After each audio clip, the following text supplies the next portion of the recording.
नमस्कार। Online classes की पहली क्लास में आज हम मसल कॉन्ट्रैक्शन या जिसे हम पेशीय संकुचन कहते हैं उसके बारे में बात करेंगे। Muscle contraction BSc part second biology zoology के paper second physiology and biochemistry का एक टॉपिक है। उसके सब टॉपिक अर्थात मसल कॉन्ट्रैक्शन के इंट्रोडक्शन के बारे में आज हम बात करेंगे। My self doctor Ashok Kumar Siroya, associate professor zoology, SPC government college Ajmer. Muscle contraction की हम बात करें तो दो चीज़ें प्रत्येक सेल में पाई जाती है। जो सेल्स की बेसिक प्रॉपर्टीज़ होती है वो होती है contractibility and movement.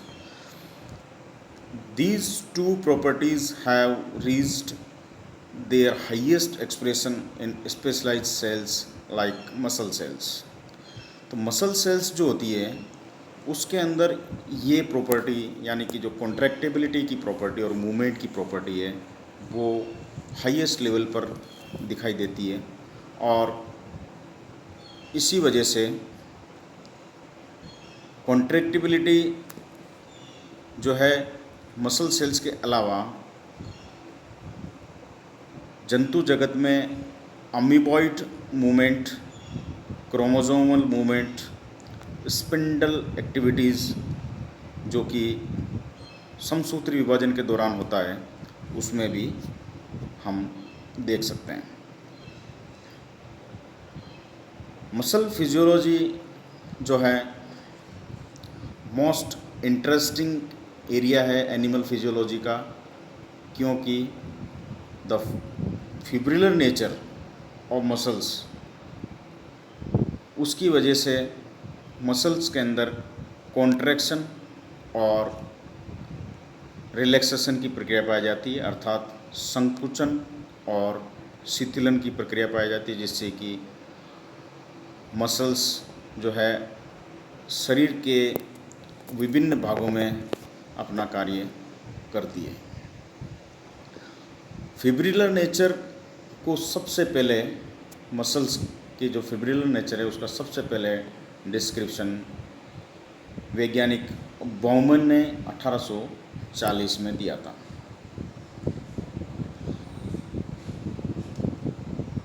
Muscles are specialized for contractile ability, यानी कि जो मसल्स हैं वो संकुचनशीलता की जो एबिलिटी है उसके लिए विशिष्टीकृत या स्पेशलाइज्ड होती है, जो किसी भी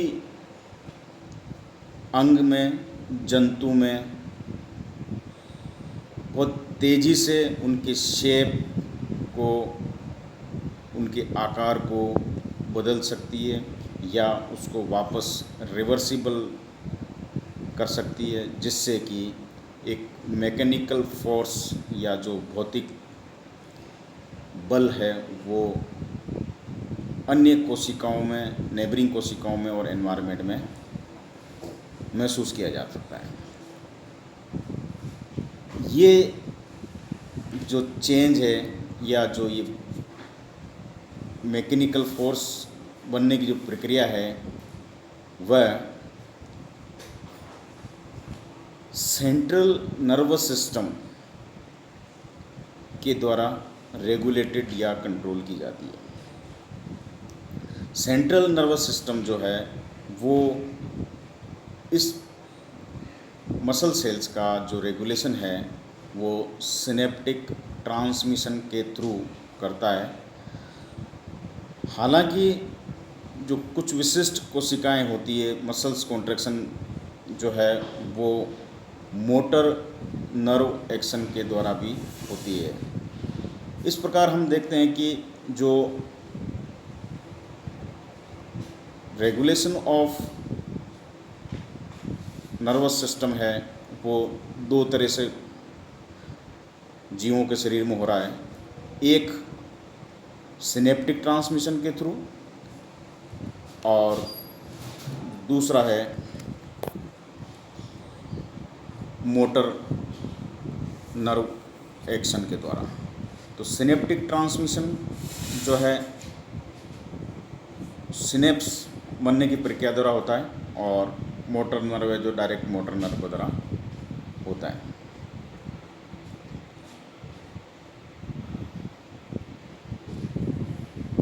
हालांकि सभी जो मसल्स हैं वो एक विशिष्ट मॉलिक्यूलर बेसिस पर काम करती है, भले ही उनका रेट ऑफ शॉर्टनिंग और अमाउंट ऑफ फोर्स जो है वो कम या ज़्यादा यानी कि डिफरेंट हो सकता है।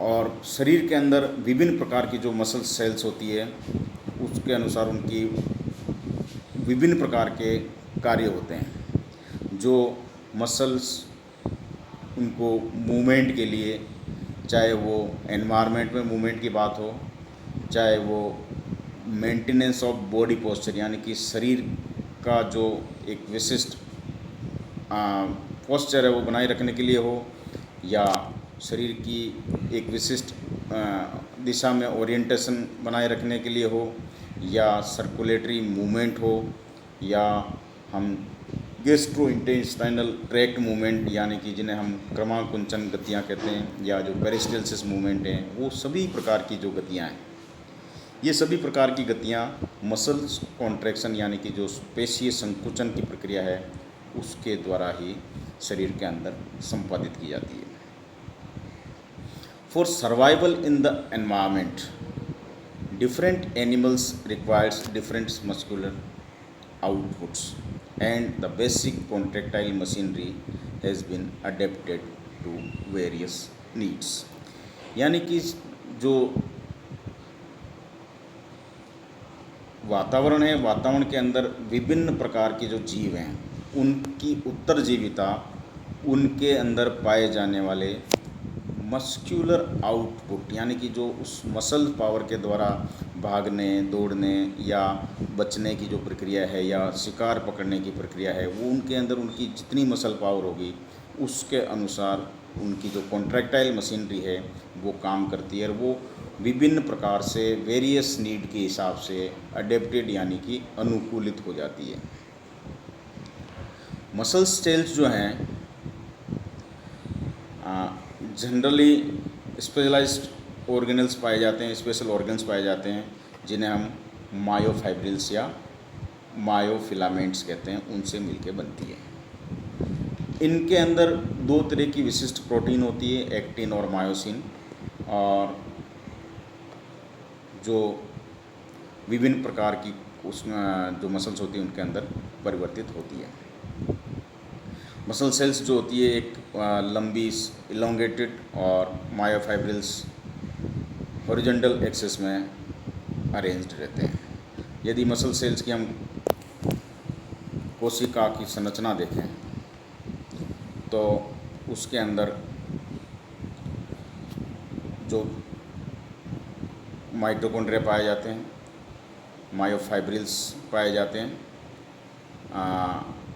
सार्कोमियर्स पाए जाते हैं, और ये जो चैनल्स बने हुए हैं इनको टी सिस्टम कहते हैं हम, इनके द्वारा कैल्शियम का प्रवाह इनके अंदर होता है। और मसल्स के टीएस हम जब काटते हैं तो I band, A band, Z line और एच बैंड इसके अंदर दिखाई देते हैं। तो ये एक मसल्स का जो internal structure of the striated muscles है। Plasma membrane extends into the T system and endoplasmic reticulum, यानी कि जो एंडोप्लाज्मिक रेटिकुलम है वहाँ तक प्लाज्मा मेम्ब्रेन एक्सटेंडेड है। तो यदि हम मसल सेल्स की बात करते हैं तो इसकी जो प्लाज्मा झिल्ली होती है हम उसको सार्कोलेमा कहते हैं। इसकी जो अलग अलग लेयर्स हैं मसल्स की, उनको हम सार्कोमियर्स कह रहे हैं। और एंडोप्लाज्मिक रेटिकुलम इनके अंदर जो पाई जाती है उसको सार्कोप्लाज्मिक रेटिकुलम कहते हैं।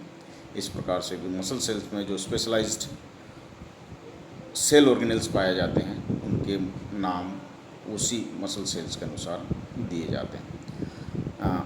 नेक्स्ट क्लास में हम मसल सेल्स यानी कि जो मायोसेल्स हैं उसकी